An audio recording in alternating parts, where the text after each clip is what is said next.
There was a time when knowledge was guarded like treasure, locked in royal halls, written by candlelight, and whispered only to a chosen few. But across centuries, something began to change. The doors of learning slowly opened, and the library, once a secret place, became a home for every curious soul. Welcome, dear listener, and thank you for joining us tonight on Go to Sleep Historian. If you're visiting for the first time, we warmly invite you to subscribe, so that each week you can drift with us through the calm corridors of history, stories told softly, to bring both peace and reflection before sleep. And to our returning listeners, thank you for being part of this growing circle of gentle minds. Your presence, your likes, and your thoughtful comments keep this channel alive and inspire every new story we create.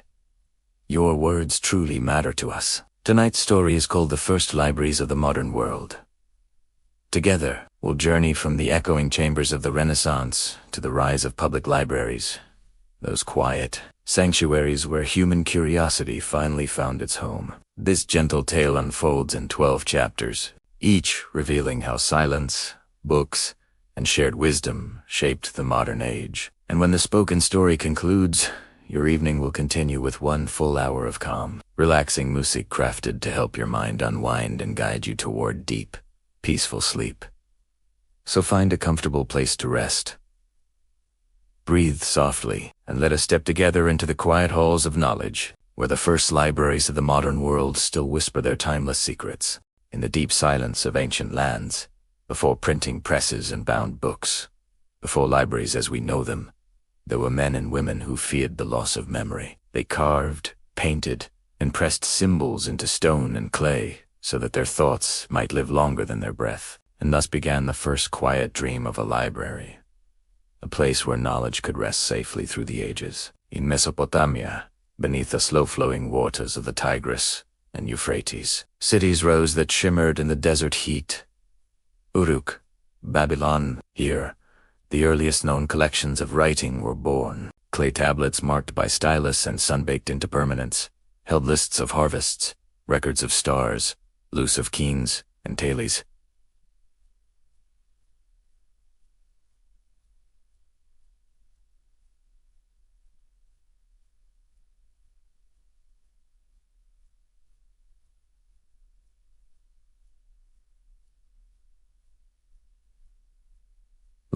These small rectangles of earth were the first vessels of human memory. They were not arranged on shelves as we know them, but stored in temple rooms, wrapped in red mats, kept safe by scribes who knew that words could bind time. The Library of Ashurbanipal in Nineveh became one of the first true libraries of the ancient world. Within its walls, over 30,000 clay tablets were gathered, myths of creation, omens, and histories of kingdoms. The air inside must have been heavy with dust and silence, broken only by the scratching of a stylus. The king Ashurbanipal was proud of his collection. He called himself the Keeper of Wisdom, a ruler who sought to hold all knowledge under his gaze. Far to the west, in the shadow of the Nile, Egypt too had its houses of writing. The priests of the temples guarded scrolls of papyrus, thin, delicate, and filled with the thoughts of generations. In Thebes and Memphis, scribes bent over their work, copying texts that told of gods, medicine, and the journeys of the soul.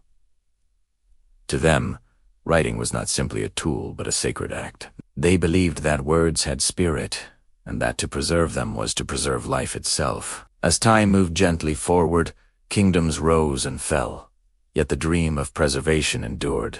The Assyrians, Babylonians, Egyptians, and Persians all guarded their records, though each in their own way. These were not libraries open to the curious traveler or humble farmer. They were the property of rulers, temples, and the learned few. Knowledge was a treasure, but it was locked away, kept for the powerful and the devout. Still, through the centuries, the idea of collecting knowledge took root like a deep seed. Every tablet placed on a shelf, every scroll stored in a chest, was a step toward what would one day become the modern library. Humanity had discovered that ideas could outlive empires, and that to protect them was a sacred duty. Perhaps the greatest symbol of this devotion was the Library of Alexandria. Founded around the 3rd century before Christ, It rose along the shores of the Mediterranean like a monument to the human mind. Scholars came from across the known world, Greece, Egypt, India, and beyond, to study,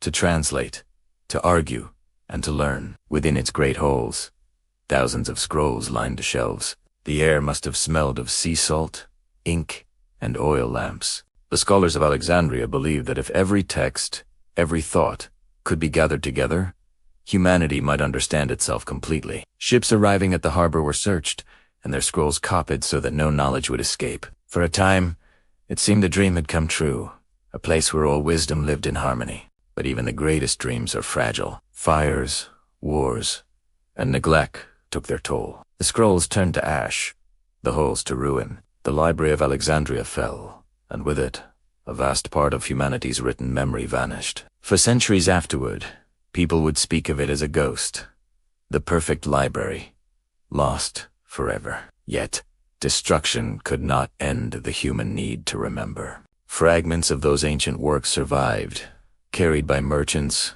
travelers, and monks. Small libraries rose in hidden corners, in monasteries on lonely hills, in royal courts, in desert temples. Each was a flickering light against the darkness of forgetfulness. The ancients may not have used the word library as we do, but they laid its foundation. They taught the world that words deserved guardianship, that ideas, like seeds, must be planted and kept alive. And though their materials were fragile, clay, papyrus, parchment, their intent was eternal. As the centuries rolled on, the memory of those first libraries whispered through time. Scribes copied what they could, travelers shared what they remembered, and slowly, the broken chain of knowledge was mended.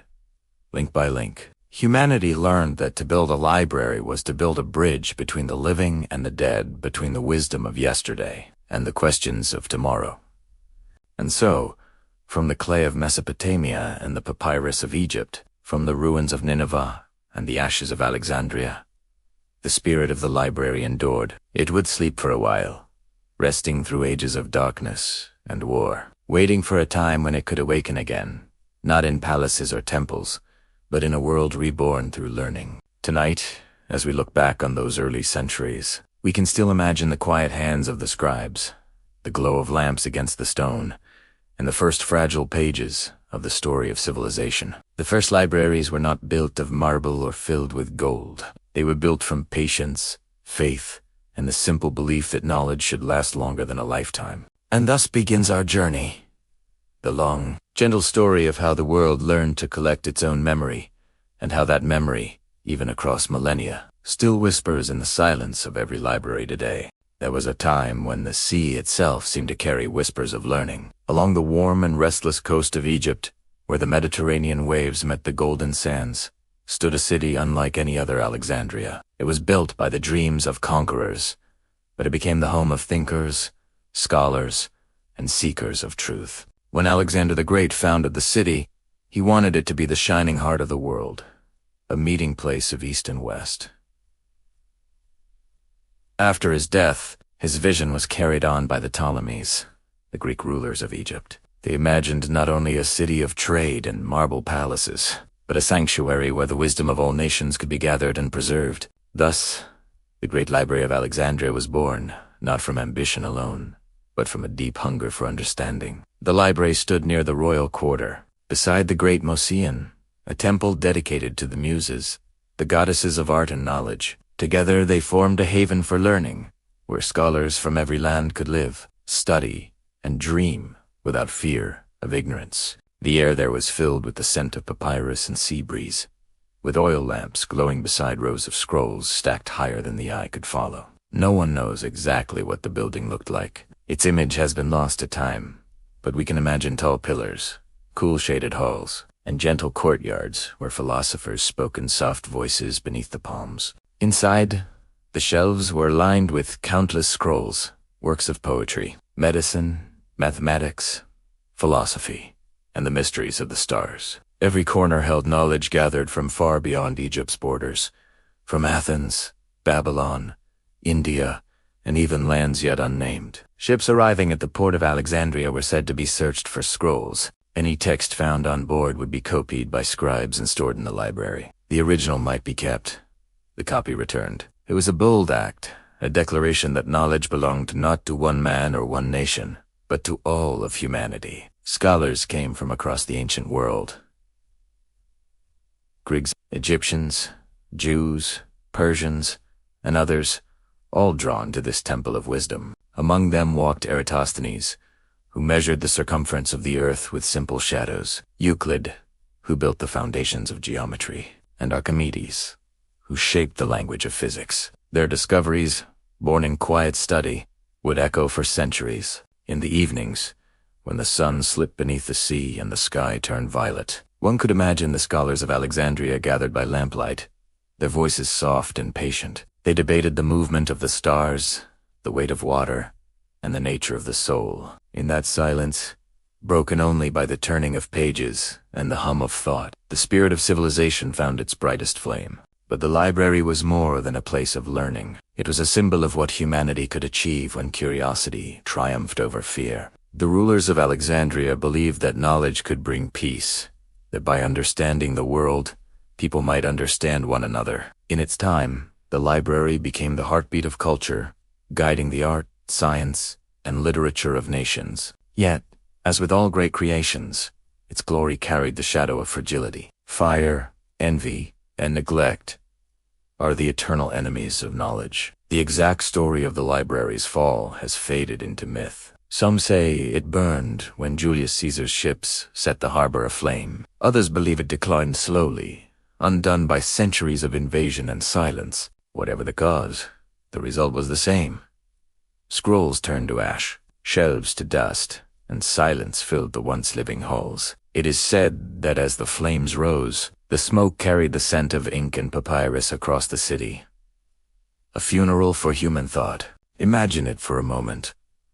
The scholars standing helpless, the light of their lamps swallowed by the fire's glow, the words of 1,000 minds drifting away into the night sky. And yet, though the building perished, its spirit did not. The dream of Alexandria, that all knowledge should live together, survived in fragments carried across the world. Greek philosophers took what they remembered to Athens. Arab scholars later preserved the mathematics and philosophy once studied there. The torch of learning passed from hand to hand, dimmed, but never extinguished. The story of Alexandria became a legend whispered in monasteries and royal courts. It was remembered not for its fall, but for what it represented: the belief that the mind of humanity is one, and that every thought deserves a home. In time, its loss became a lesson, that wisdom must not rest in a single place, nor depend on the safety of one kingdom. As centuries turned, the ruins of the city sank into the earth, and the waves washed against forgotten stones. But the dream that had begun there continued to move silently through history. Every time a scholar opened a book, every time a scribe copied a line, every time a teacher shared an idea, the spirit of Alexandria breathed again. Even today, when the world feels vast and scattered, that same idea endures. That knowledge connects us. The great library may have vanished, but its purpose was fulfilled: to awaken a hunger for learning that could not be undone. In the quiet hours of night, when the world grows still, one might imagine that somewhere beyond the veil of time, the Library of Alexandria still stands, its lamps burning softly, its halls filled with gentle murmurs of wisdom. And in those endless corridors, the voices of the past continue to echo, waiting for anyone who wishes to listen. And so, from the ashes of Alexandria, a new chapter of humanity would rise, one where the pursuit of knowledge would travel beyond the ancient world and find new forms in monasteries, kingdoms, and eventually the hearts of the common people. But for now, let us rest in the glow of its memory. The city that dreamed of knowing everything, and in doing so, taught the world to never stop seeking. There comes a moment in every age when the voice of learning fades, and the world turns its ear instead to the noise of war. After the golden centuries of Alexandria, the flame of knowledge dimmed. The scrolls that once sang of stars and logic grew brittle in forgotten rooms. The hands that once copied words of wisdom grew still. It was as though the world, weary of thinking, closed its eyes to rest. The fall of the great libraries did not happen in a single day. It came slowly, like the setting of the sun, with long shadows spreading over centuries. Kingdoms rose and fell, and with each fall, knowledge suffered. Fires took some, invasions took others. And often, neglect, quiet and unintentional, did what no army could. In the deserts of Egypt, the once bustling library of Alexandria faded into silence.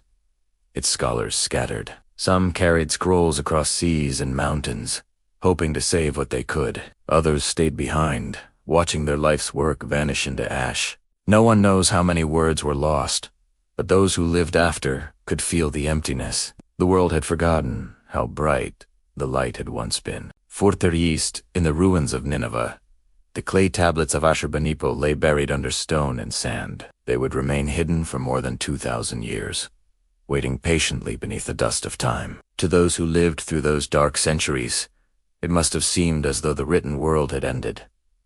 The guardians of memory were gone, and silence reigned. But silence, too, has a purpose. In Tatkiyat, something small began to stir again. Across the Mediterranean world, in lonely monasteries built on hills and cliffs, monks began to gather what pieces of wisdom remained. The candle replaced the sun, the quill replaced the stylus, and the parchment replaced the scroll. These men worked in silence, copying texts word by word, night after night, preserving the fragile voices of the past. Their libraries were humble, small rooms lined with wooden shelves and narrow desks. Outside, winds howled against stone walls, but inside, all was still. The only sound was the soft scratch of ink. Each book they copied was a rescued relic, a spark of the old light. In their patient labor, civilization was quietly reborn. These monastic libraries became islands of memory in a sea of forgetfulness.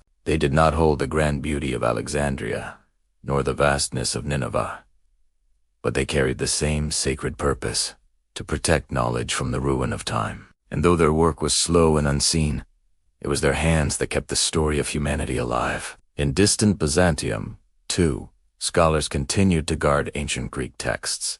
They copied the works of Plato, Aristotle, and Galen, ensuring that the wisdom of Greece would not disappear. When the empire finally fell, these texts traveled westward, finding refuge in Italy and France, where they would later awaken the minds of the Renaissance. But at this point in history, the world still slept. For ordinary people, learning had grown distant. Books were rare and costly, written by hand and locked within monasteries or royal collections. The idea of a library open to all had not yet returned. Knowledge was a treasure again, sacred but unreachable. The world had not forgotten its importance, but it had forgotten its warmth. And so the centuries drifted on. Fires took towns.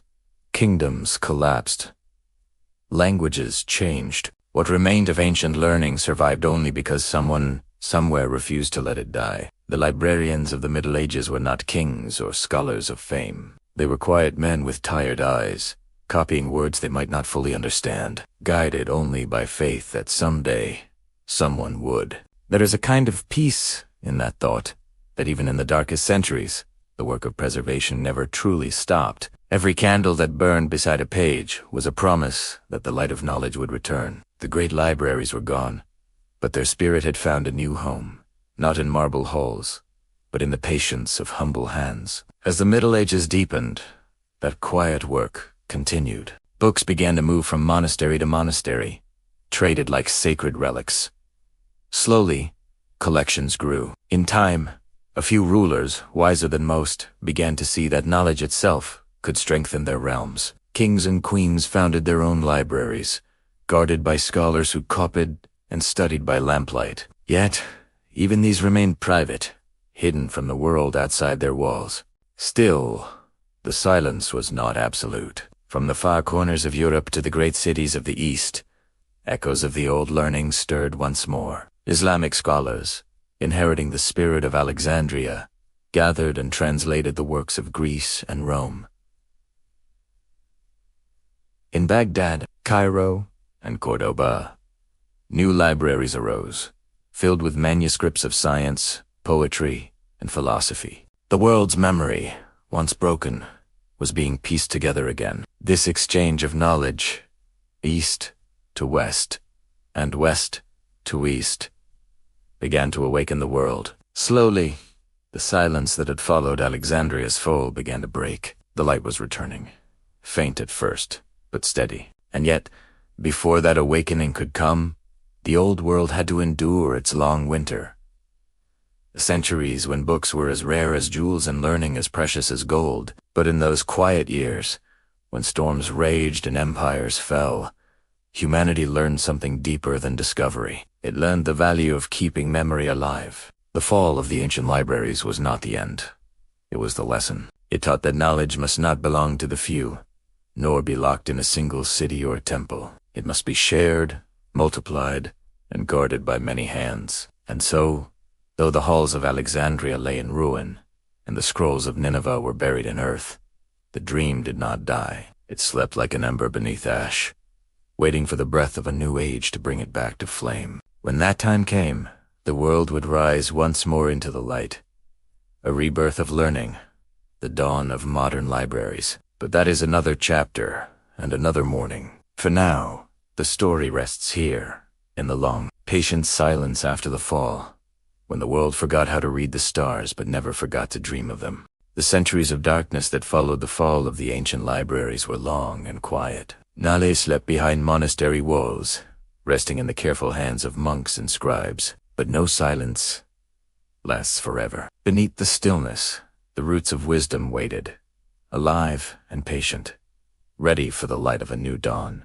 The dawn came slowly, not with trumpets or fire, but with the turning of pages and the quiet rediscovery of forgotten words. Across the towns and valleys of Europe, change began to stir.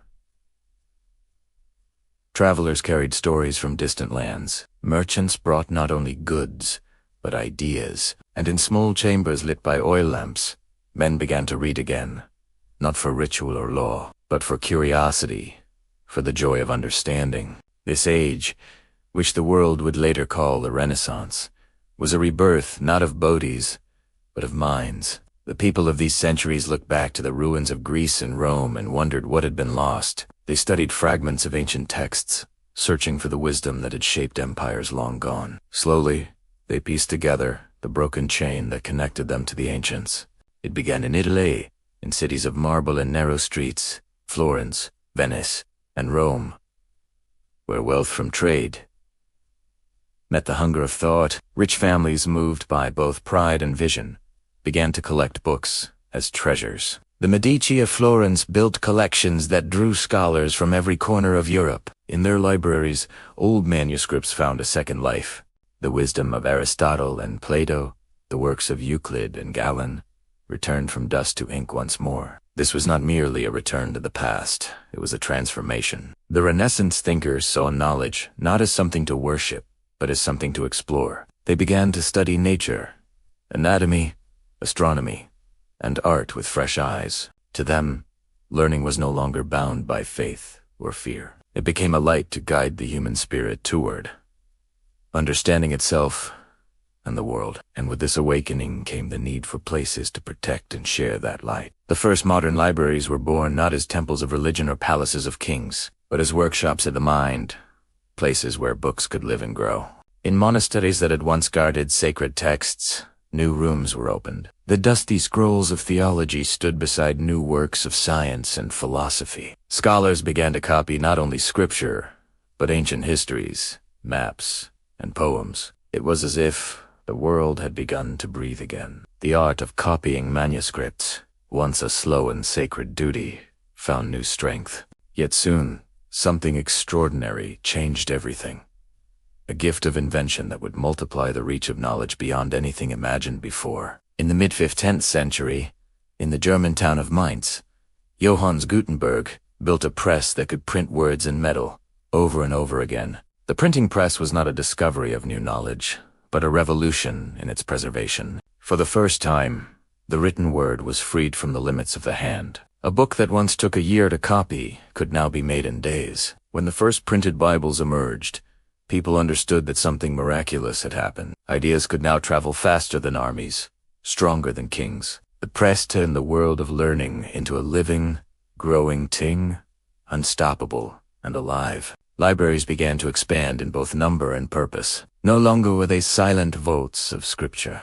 They became vibrant centers of study and exchange. In the universities of Paris, Oxford, and Bologna, students crowded around new printed volumes. Knowledge, once hidden in shadows, now reached into the homes of merchants, craftsmen, and poets. Still, the earliest modern libraries remained guarded by the powerful. Many belonged to nobles, scholars, or the church. But their collections grew beyond measure, and so too did their influence. In Florence, the Laurentian Library, designed by the hand of Michelangelo himself, rose as a monument to beauty and wisdom. Its halls glowed with sunlight and marble, its shelves filled with the rediscovered works of antiquity. Elsewhere, the Vatican Library expanded, becoming one of the largest repositories of knowledge in the world. Within its walls, thousands of manuscripts were copied and preserved. The scholars who worked there saw themselves as caretakers of civilization, protecting its fragile pages from the ruin of time. The Renaissance became an age of librarians as much as of artists and philosophers. Their task was quiet but sacred: to gather, to arrange,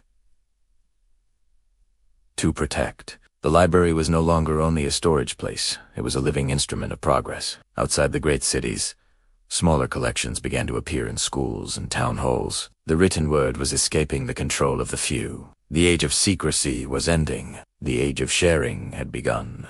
And though there was still much darkness in the world, wars, plagues, and poverty, the light of learning could no longer be hidden entirely.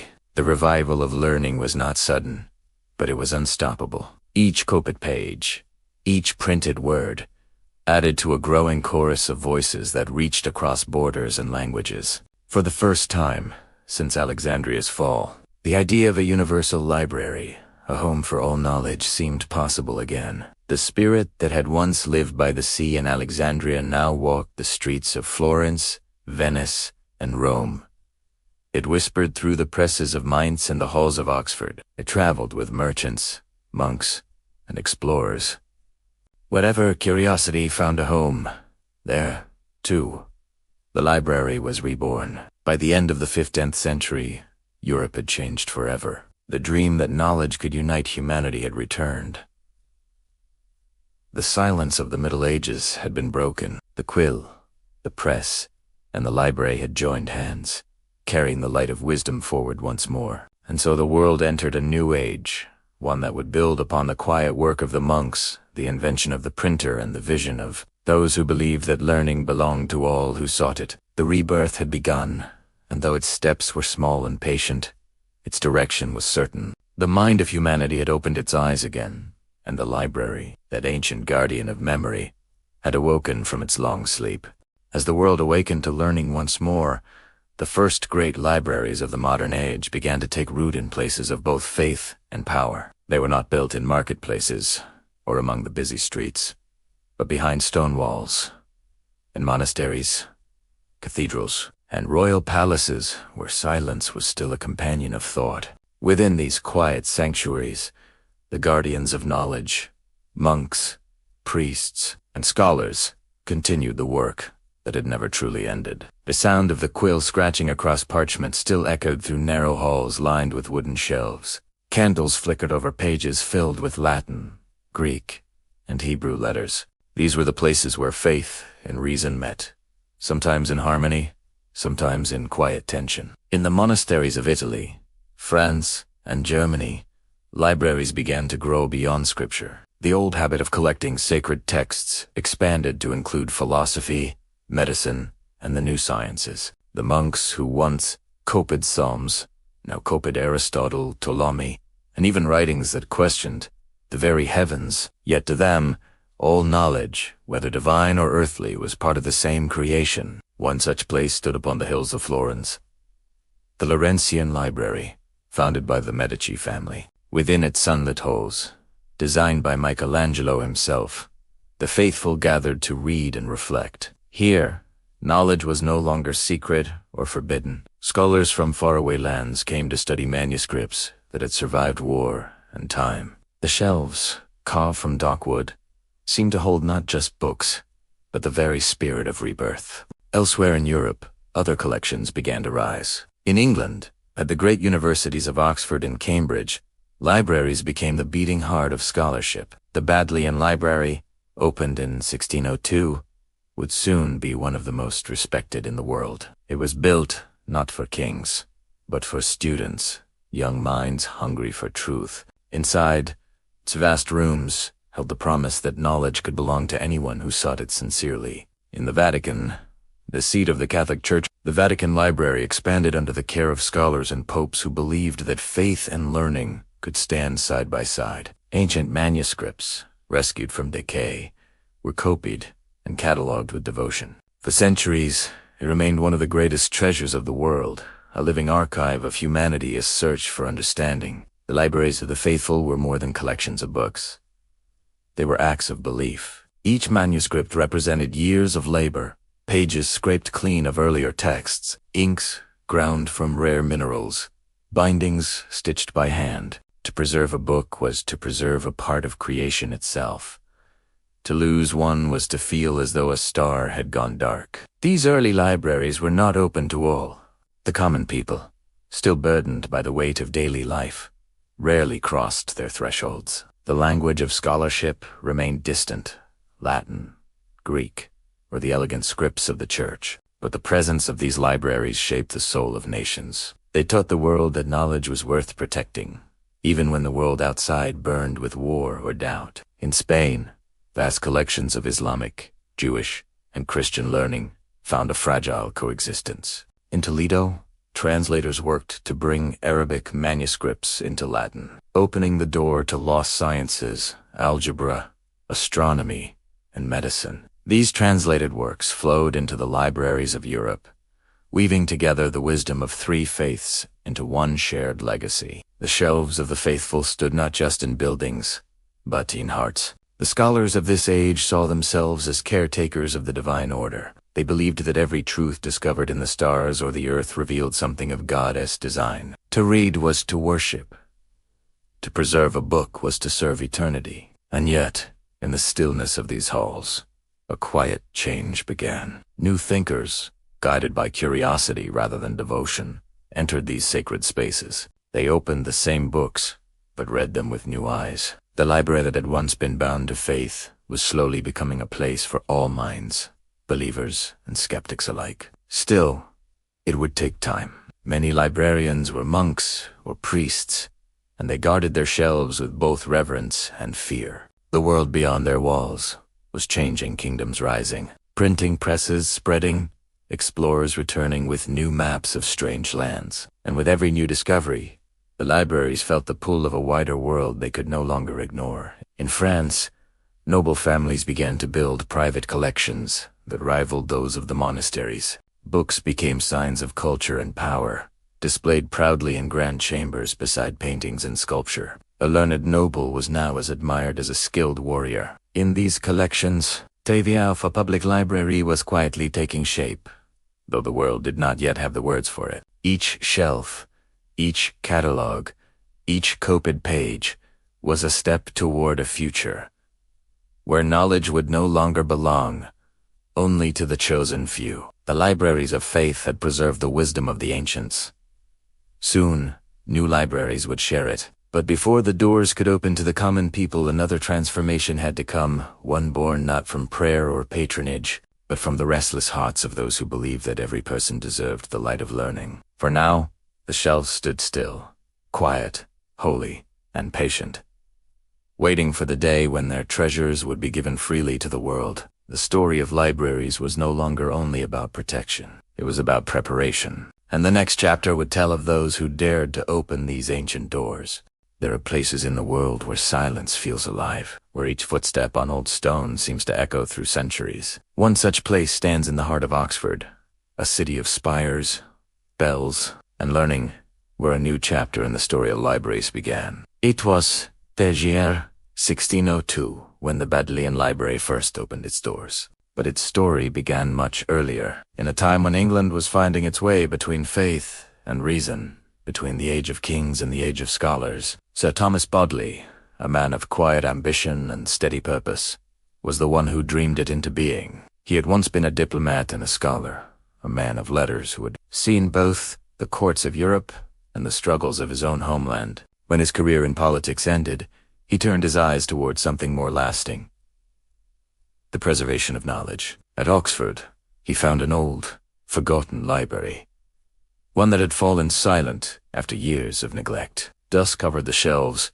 and the few remaining books were fading in the damp air. The library had once been proud, built by earlier generations to house the wisdom of scholars. But like many such places, it had suffered from war, religious division, and indifference. Bodley looked upon those empty halls and saw not ruin, but possibility. He resolved to restore the library, not for glory, but for learning.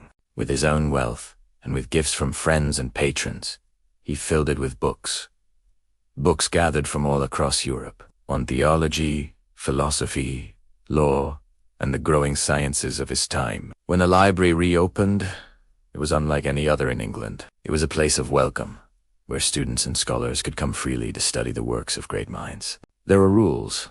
Of course, no fire or candlelight was allowed near the manuscripts, for fear of flame, but beyond those rules, there was openness. A sense that knowledge, once guarded in monasteries and palaces, now belonged to all who would seek it in good faith.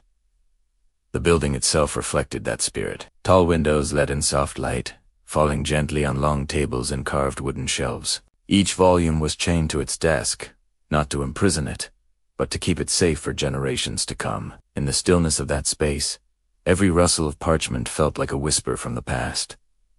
Bodley's ideas spread quickly. Scholars from faraway lands began to send books, manuscripts, and letters. The library became a gathering place for minds, a refuge from the noise of the world outside.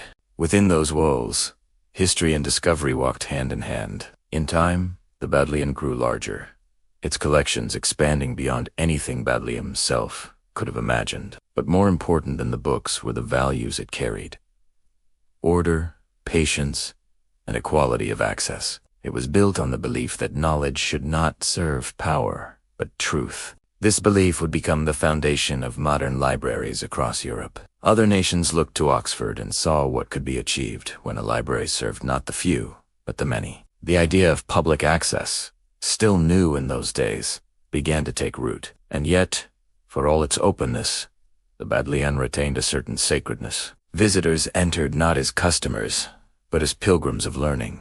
The library was treated almost as a chapel, a quiet space for the worship of understanding. Over the years, as generations of students passed through its doors, the Bodleian witnessed history unfold. The rise of new sciences, the age of exploration, the struggles of empire, all found their reflection in its shelves. Books arrived from distant lands, written in languages once thought lost.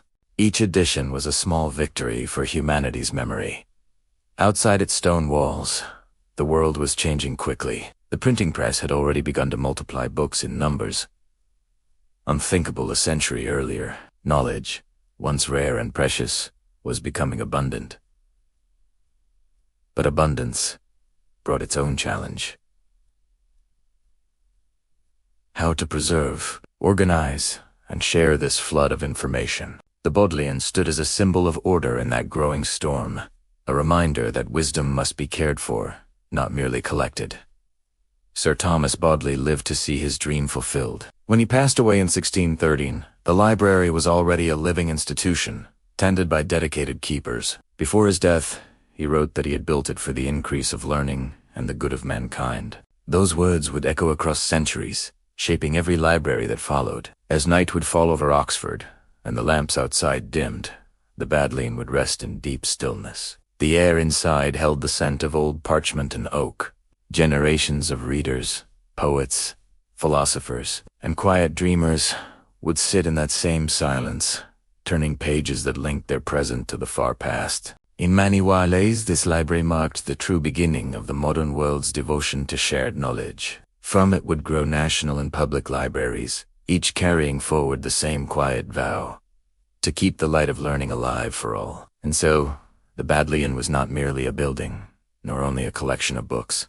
It was a bridge between the sacred and the secular, between faith and curiosity, between the guarded past and the open future. As the centuries turned, the Bodleian's example inspired others, in London, in Paris, in Boston, and beyond. The idea had taken root, that the preservation of knowledge was not only the duty of scholars or kings, but of all humankind, and somewhere, in the stillness of those stone halls, if one listens closely, the spirit of Sir Thomas Bodley seems to remain whispering through the turning pages, reminding the world that wisdom endures only when it is shared.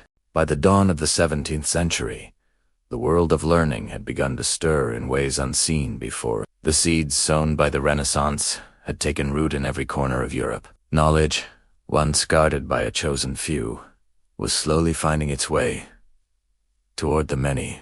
The printing press, now over a century old, had transformed the rhythm of civilization. Books were no longer treasures for the wealthy alone. They began appearing in marketplaces and merchant homes, in taverns, and even in the hands of sailors and travelers who carried them across oceans. The printed word was becoming the voice of a new world, a world curious, questioning, and alive. But the dream of true access, a place where anyone might freely read and learn, was still distant. Libraries existed, yes, but they were bound by walls of privilege. The great halls of Oxford, Paris, and Rome were filled with wisdom, but only for those who could afford the time and education to reach them. In towns and small cities, the idea began to take hold that knowledge should no longer serve only scholars or kings, but the whole of society. The belief grew quietly, passed between thinkers, writers, and reformers, that the strength of a nation lay not only in its armies or trade, but in the minds of its people. It was during these centuries that private lending collections began to appear, modest rooms filled with donated books, supported by merchants, clergy, and local benefactors. These early subscription libraries allowed members of the public to borrow books for a small fee. They were the first steps toward equality in learning, fragile beginnings of a revolution that would one day reach every home. In Scotland, Ireland, and the Low Countries, these new institutions became signs of community progress. The idea spread further into Germany and France, where scholars opened their own homes to readers who wished to learn. The air of the age carried a new conviction that education was not a luxury, but a right of the soul. In the 17th century, the growing number of scientific societies added momentum to this change. Groups such as the Royal Society in London gathered thinkers, inventors, and explorers who sought to understand the universe through observation rather than faith. They needed places to store their findings, books, charts, and letters. And so, new kinds of libraries were born, filled not with theology, but with experiments and discoveries. This was a time of movement. Ships crossed seas, carrying not only goods, but ideas.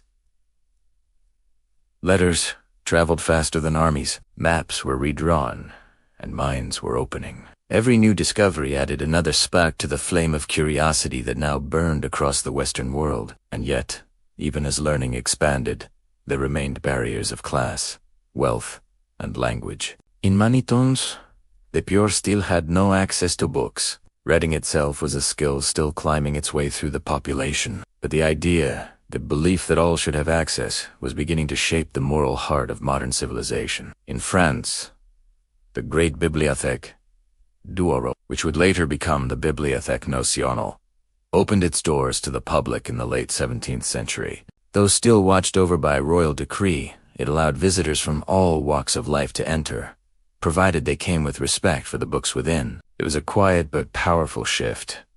Knowledge stepping out from behind the gates of royalty and into the light of the common world. Meanwhile, in England, a similar spirit began to grow. Societies of artisans, craftsmen, and tradesmen began to gather books for their members, practical works on agriculture, navigation, mechanics, and history. These humble collections, often kept in inns or small halls, helped build the foundation for later public institutions. For the first time, the word library began to mean something more than a private collection. It was becoming a place for shared progress, a sanctuary where thought itself was the treasure. As the 18th century unfolded, this ideal became tied to a new philosophy sweeping through Europe, the Age of Enlightenment. Thinkers such as Voltaire, Diderot, and Rousseau wrote passionately about reason, equality, and education. They dreamed of societies built on understanding rather than ignorance, on open minds rather than closed doors.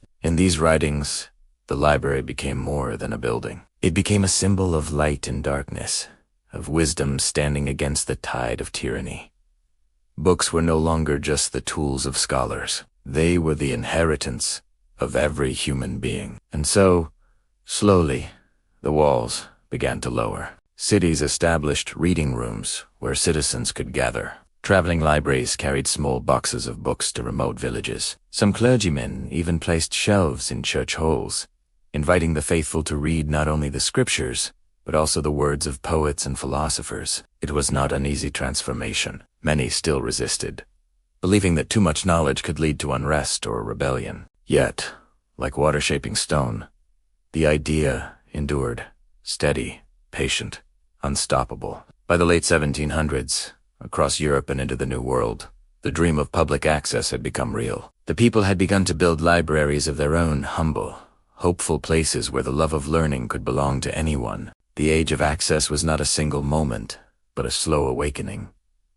The realization that knowledge grows only when shared, and that the mind, like a flame, loses nothing by lighting another. And though the great libraries of the past still stood in Oxford, in Paris, in Rome, their spirit was changing. No longer were they symbols of power, but of service. The book, once chained to the desk, was being unbound. From these small beginnings would rise the first great public libraries' halls, where every voice, no matter how quiet, could find a place to listen and to learn. The world was opening its eyes, and the next chapter in this journey would tell of the great halls built for the people, places of marble and oak, where silence became the language of freedom.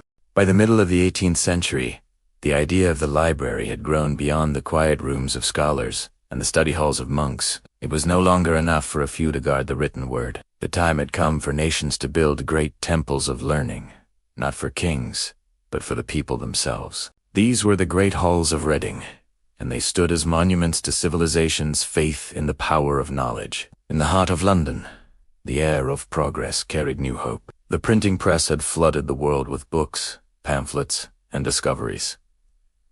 Trade and exploration had connected continents, and with each passing generation, the need for a home for humanity's written memory became more urgent. In 1753, the British Parliament created what would become the British Museum Library, a vast and ambitious collection formed from private donations and royal gifts. Among them was the enormous library of Sir Hans Sloane, a man who had spent his life gathering books, manuscripts, and artifacts from across the known world.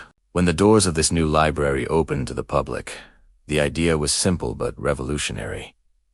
Anyone, no matter their rank, could come to read and learn. They needed only to behave with respect. Inside those high, domed halls, the voices of empire and the hum of the printing world faded, replaced by the soft rustle of pages. It was a place of order and peace, where the farmer's son might sit beside a scholar, and where curiosity was the only price of admission. For many who entered, it was their first glimpse into a world beyond their own. The library became a quiet promise that the mind could travel freely, even when the body could not. Across the English Channel, France was also building its monument to learning. Des bibliothèques nationales, once the king, as private treasure, was reborn during the years of revolution as a library for the nation. When the old order fell and the spirit of liberty spread through the streets of Paris, books, once kept for royal eyes alone, were brought forth for all to see. The people entered rooms where gold-trimmed volumes and ancient scrolls had been hidden for centuries.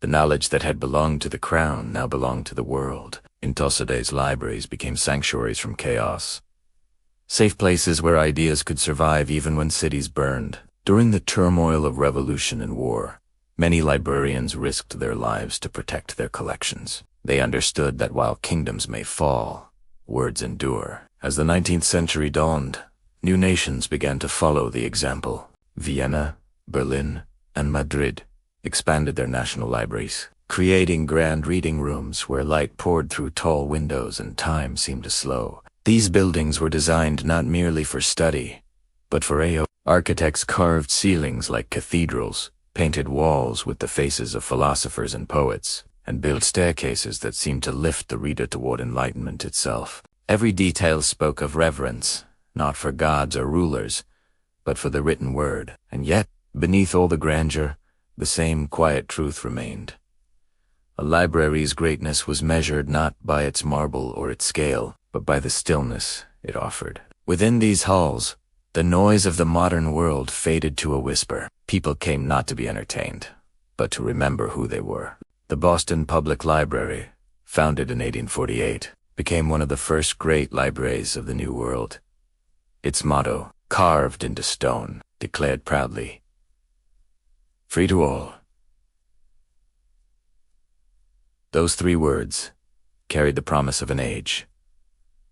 That knowledge would no longer be a privilege, but a right. Within its walls, readers of every background found warmth, quiet, and belonging. The library's rooms filled with workers and children, travelers and dreamers. Many who could not yet afford books found their first friend in a library shelf. The librarian's voice became a gentle guide, leading each visitor into the boundless landscapes of imagination. Across the oceans, the same movement took shape in cities, large and small. From Philadelphia to Edinburgh, from Prague to St. Petersburg, the public library became a fixture of modern life. These places were no longer the guarded sanctuaries of scholars, but open sanctuaries of the human spirit. By mid-century, even the poorest towns began to build reading rooms, sometimes little more than a single firelit chamber with shelves built by hand. But to those who gathered there after long days of labor, these rooms were sacred. They were reminders that wisdom did not belong only to the powerful, but to every soul willing to seek it. In this age, great benefactors also played their part. Men of wealth who believed in education, among them the Scots-born industrialist Andrew Carnegie, began to fund libraries across the English-speaking world. By the end of the 19th century, thousands of small libraries bore his name. They rose in villages, mining towns, and cities alike, each one a doorway to hope. It was a golden age for the written word. Newspapers flourished, universities expanded, and books traveled faster than ever before. Yet, amid the speed and noise of progress, libraries remained still, islands of calm where a single candle of thought could burn without interruption. The great halls of reading were not just institutions. They were reflections of humanity's deepest desire to understand, to remember, and to pass on what had been learned. Every library built in that age stood as a quiet declaration that peace begins with understanding, that a book can be a bridge, and that within silence there is always wisdom waiting. As the 19th century drew to a close, these great halls stood firm against time, vast, gentle monuments to human thought. The people of the world had found their way into the heart of knowledge, and the library had finally become what it was always meant to be, a home for every mind. But the story was not yet finished. Beyond the marble columns and wooden desks, a new world was rising, one connected by steam, telegraph, and later, electricity. The age of global communication had begun, and with it, the library would take on a new role, not just as a keeper of books, but as a guardian of democracy and truth. And so, the story continued toward the next chapter, where libraries would stand as symbols of equality and freedom in the modern age.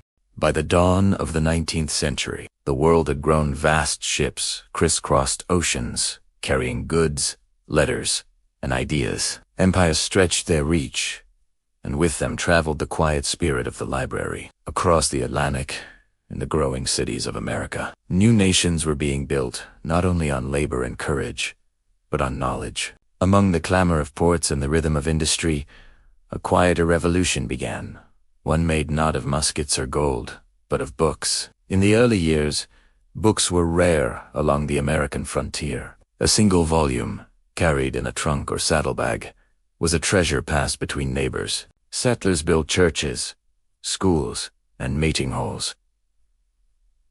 And beside them, small wooden shelves began to appear, holding Bibles, histories, and the few works of philosophy that had made the long voyage from Europe. These humble collections, often kept in dusty town rooms or by traveling ministers, were the first sparks of the American library. In 1638, long before independence, A shipment of books sent by a London clergyman arrived in the Massachusetts Bay Colony. Those few crates would become part of the earliest community. Library in the New World, a fragile beginning that hinted at what was to come. By the 18th century, as towns and universities took shape, libraries began to rise alongside them. Harvard College, founded in 1636, gathered one of the earliest organized collections. Its library, though small and modest, became a symbol of the colony's belief that wisdom was the foundation of freedom. In Philadelphia, a city alive with printers, inventors, and thinkers,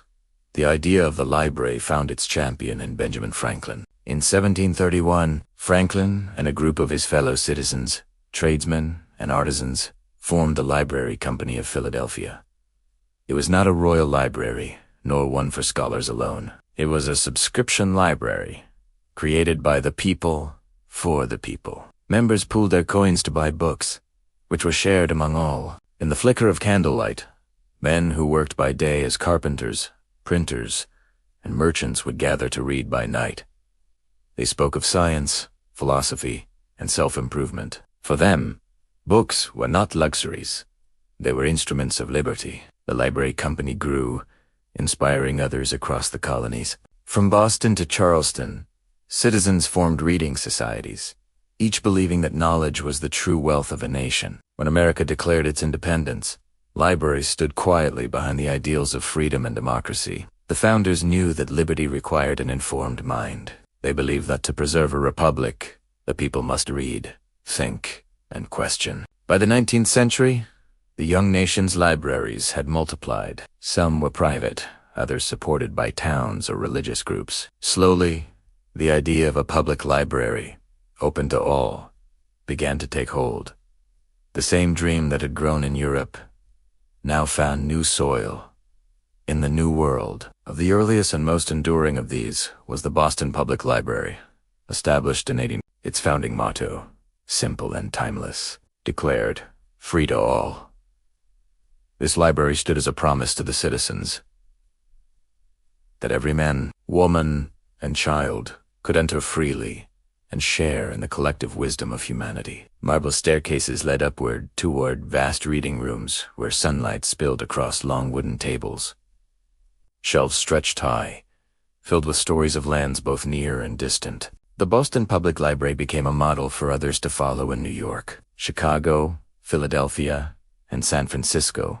Great public libraries rose to serve growing populations. Within them, the world of the book became a meeting place for all people, no matter their birth or fortune. Immigrants arriving at bustling ports found in these libraries a sense of belonging. They came to learn English, to read about their new country, to write letters home. For many, the library was the first place where they felt equal, where silence offered dignity, and a desk by a window became a private kingdom. At the same time, the movement spread beyond cities. Traveling libraries, small boxes of books, were carried by train and wagon into distant villages. In mining towns, prairie settlements, and mountain communities, people gathered to share these collections. They read aloud by lantern light, and for a while, the harshness of their world softened. In this era, a new kind of benefactor appeared, one whose fortune would build 1,000 doors to learning. Andrew Carnegie, born poor in Scotland and risen to wealth in America,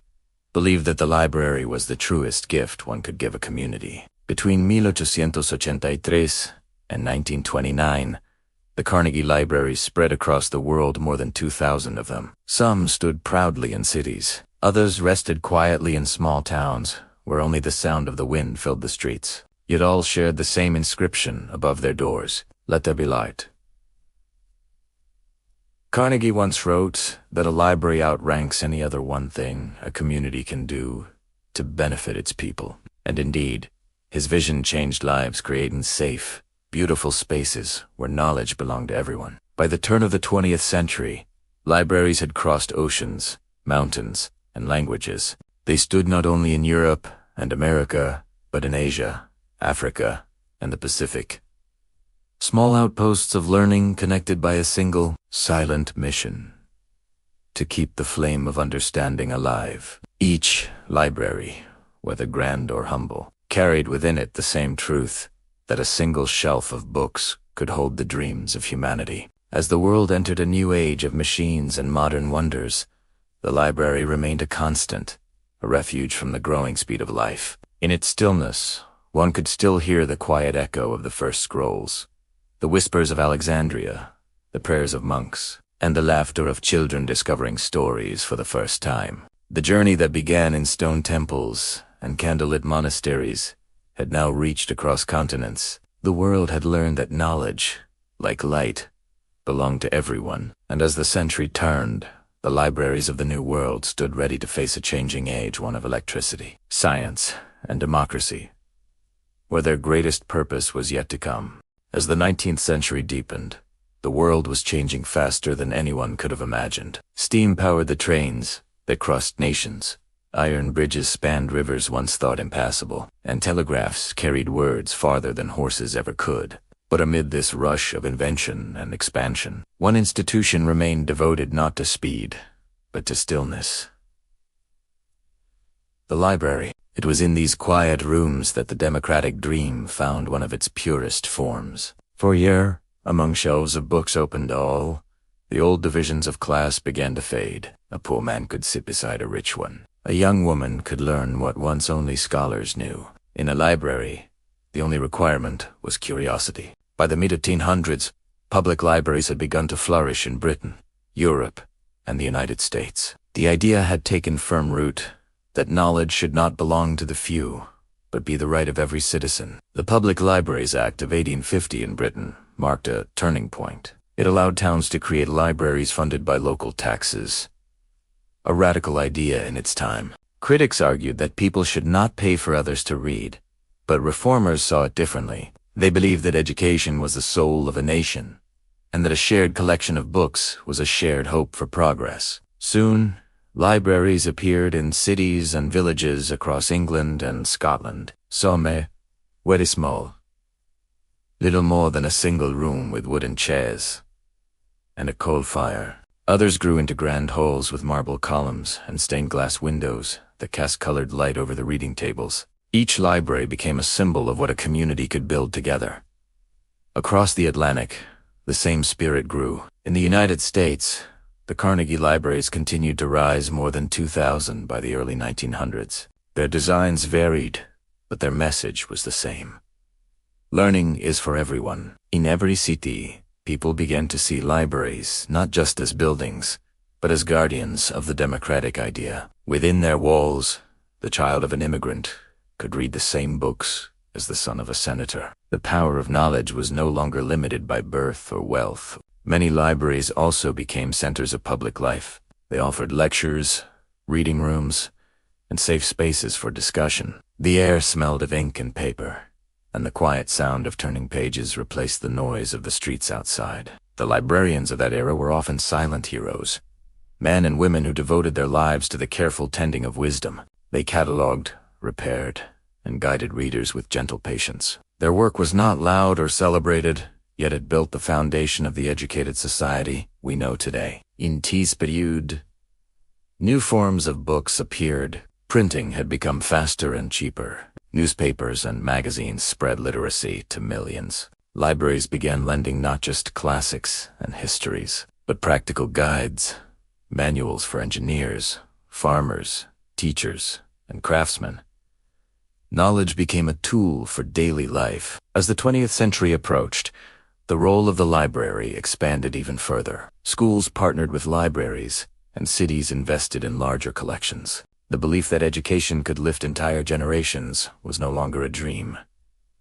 It was a plan. During times of hardship, such as the Great Depression, libraries became sanctuaries for the unemployed and the poor. People without work came to read, to learn new skills, or simply to rest among the quiet company of books. Librarians reported that circulation increased even as funding decreased. In those dark years, the library was a refuge, a reminder that knowledge was still free, even when everything else had a cost. When the world went to war in the 20th century, libraries once again played their quiet part. Books were sent to soldiers on the front lines. Mobile libraries visited hospitals and camps. Through the pages of stories and histories, men found comfort and a sense of purpose.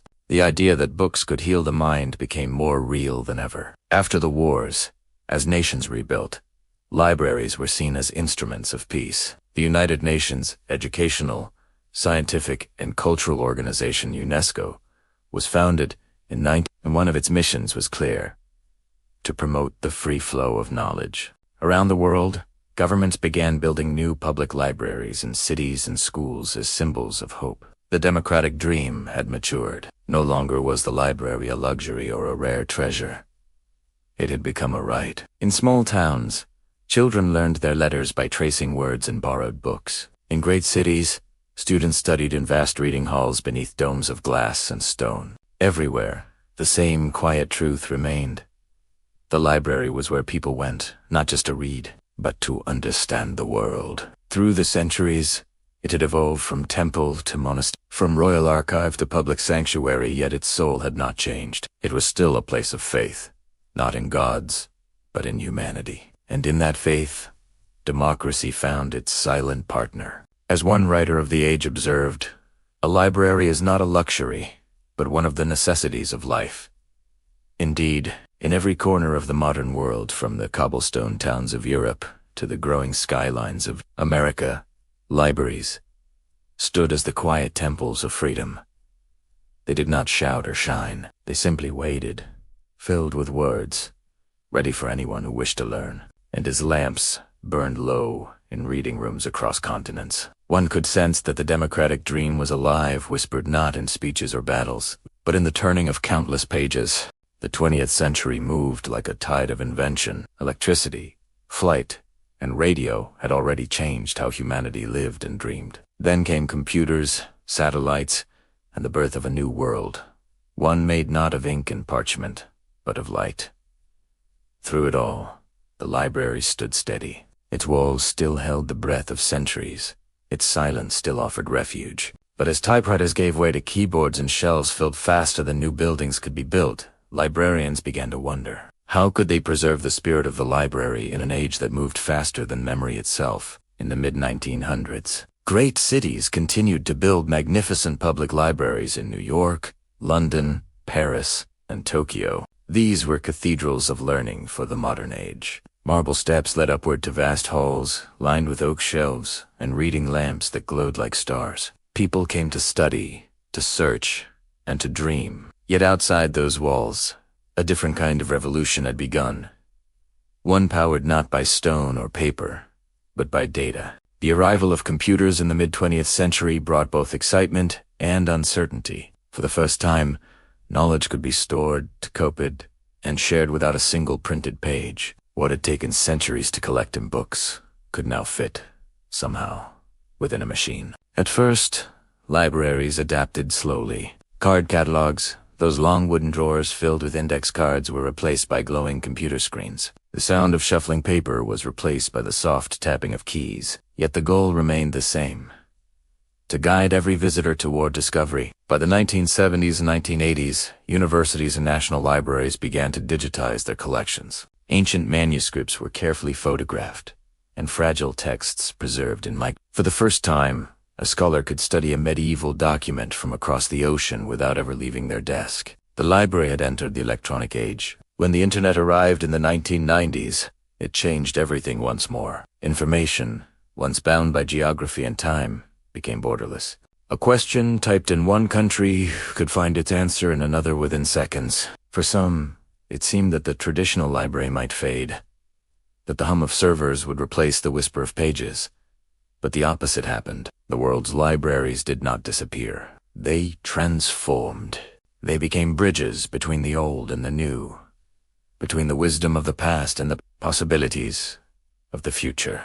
Librarians, once keepers of books alone, became navigators of digital oceans. They learned to guide people through the vastness of information, teaching how to find truth amid the endless noise. In this new landscape, libraries also became more open, more human. They offered free access to computers, to the internet, to new forms of media. They hosted story hours for children, workshops for adults, and safe spaces for conversation. They remained places where knowledge was shared, not sold. In the Great Library of Congress, entire archives were digitized. In the British Library, ancient scrolls and maps were scanned in detail, made available to anyone with a screen. The World Digital Library, launched in the early 21st century, united libraries across continents, sharing cultural treasures freely with the world. Even as the glow of monitors replaced candlelight, the spirit of the library endured. For the library was never just a building, nor even a collection of books. It was honey there that every human being,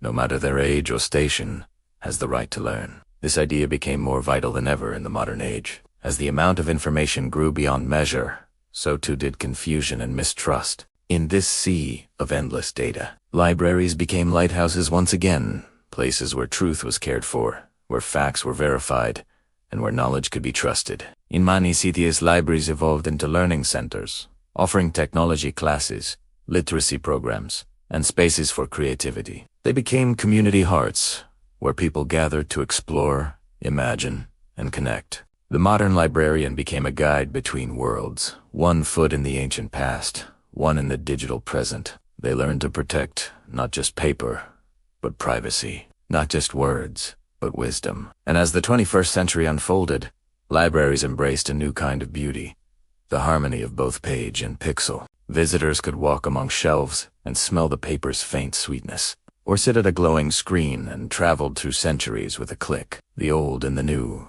coexisted, quietly, side by side. In this way, libraries preserved something that no machine could replicate: the human rhythm of learning. Inside those calm, sunlit rooms, time still slowed. Even in an age of instant messages and constant noise, people still came to the library for the same reason they always had: to listen, not to authors, but to themselves. As the modern world raced toward the future, libraries reminded us that progress means little without understanding, and that knowledge, when shared, becomes wisdom. From the first clay tablets to glowing digital screens, the story of the library is the story of human endurance.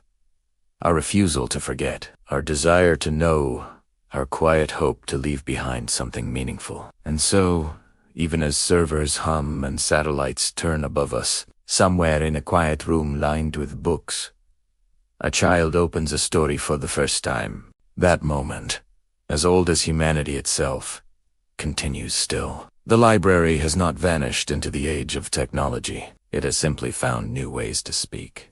The world today moves faster than ever before. Screens light up our nights. Messages travel at the speed of thought, and the rhythm of modern life often leaves little room for silence. Yet somewhere, away from the noise of cities and the glow of endless notifications, the library still waits. Its doors are open, as they have always been. The air inside feels still, as if it remembers. A child walks through the entrance holding the hand of a parent. A student carries a backpack full of questions. An elderly man looks for a book he once read long ago, and in that quiet space, time slows. The scent of paper and wood mingles with the faint hum of computers. Light filters through tall windows and lands softly on open pages. Here, nothing demands attention. Nothing shouts. The world outside may be loud, but within these walls, peace has its own sound. The turning of a page, the soft whisper of footsteps, the quiet breath of someone reading. Modern libraries have changed in form, but not in spirit. Some are vast glass buildings with digital screens and study pods. Others are small neighborhood rooms with a few shelves and kind faces behind the desk. But whether grand or humble, they carry the same purpose: to keep knowledge alive, and to keep humanity connected to its story. Within these spaces, books still rest like sleeping voices. They wait patiently, offering wisdom to anyone who reaches for them. Ancient epics share shelves with modern science. Poetry sits beside technology, and stories from every culture speak to one another in silence. The library is a bridge between the living and the remembered, between what we know and what we still long to understand. In the modern world, where attention drifts and truth is often buried beneath noise, libraries have become more than repositories of books. They are sanctuaries of focus, places where the human mind can breathe again. Librarians, once keepers of shelves, now guide travelers through digital landscapes, teaching how to seek truth with care. They protect both the freedom to read and the right to privacy. In their hands, the legacy of centuries finds new expression. Many libraries today are also homes for creativity. They offer workshops, community gatherings, and quiet corners for reflection. They welcome the lonely, the curious, and the lost. In a world that can feel divided, the library remains a place where all are equal, where stories remind us that our differences are only chapters in the same book of life. In cities of steel and light, new architectural wonders now rise, libraries built of glass, designed to let in the sky. Inside them, children draw, readers study, and travelers pause. They are spaces of calm in restless times, still following the same ancient rhythm that once echoed in Alexandria, in Florence, and in Oxford's candlelit halls. Even in the smallest village or the most distant town, a single room with a few shelves can carry the same quiet dignity. The number of books does not matter. What matters is that the light of knowledge is still there, a lamp never fully extinguished. And somewhere, late at night, a librarian locks the door after the last visitor is gone. They look back at the rows of books, at the screens glowing faintly in the dark, and take note. This is not just a building. It is a living memory of everything humanity has ever tried to understand. Outside, the world hums with machines and motion. But inside, the library continues its silent work, gathering, protecting, sharing. It guards not only the facts and words, but the emotions, the dreams, and the fragile record of what it means to be human. Perhaps this is why, even now, when information lives on our phones and voices speak from clouds of data, people still come. They come because libraries are not only about learning, they are about belonging. Each person who opens a book joins an unbroken chain that stretches back thousands of years. A chain of readers, thinkers, and dreamers who believed that wisdom was worth preserving and that silence was worth keeping. And so, the story continues. The library of the modern age may look different, but it carries the same heart. A heart that beats quietly beneath the noise of the modern world. As night falls, the lights inside begin to dim. Shelves stand still, their volumes resting like old friends in conversation. Outside, the city glows, unaware of the calm within those walls. If one were to listen closely, perhaps they would hear it. The soft breath of knowledge, the steady pulse of history. The library remains, as it always has, the guardian of humanity's voice. And tonight, as the world settles into rest, countless libraries across the earth keep their silent watch, holding within their walls the memory of who we were and the promise of who we may yet become. So let the world sleep. Let the pages rest. For even in darkness, the light of understanding burns quietly, watched over by the timeless guardians of knowledge. And somewhere, as dawn approaches, another reader will awaken, open a book, and continue the story. And so, dear listener, our quiet journey through the first libraries of the modern world comes to its peaceful close. From the ancient halls of Alexandria to the glass towers of today, we have followed the long path of human curiosity. A path built not by kings or conquerors, but by readers. Through centuries of change, one truth has endured: that knowledge, when shared, becomes light. If you have traveled with us through this story, thank you for allowing your evening to unfold in calm reflection. Your time here is deeply valued. If you are visiting Go to Sleep Historium for the first time, we warmly invite you to subscribe to our channel so that each week, new journeys from history may find you again, in moments of peace and gentle rest. If you found tonight's story meaningful, you can also support us by liking this video, leaving a thoughtful comment, or sharing it with someone who loves quiet storytelling and history. It's a softer side. And now, as the story fades, we leave you in the company of calm. Good night, dear listener, and may you find peace in every page you dream.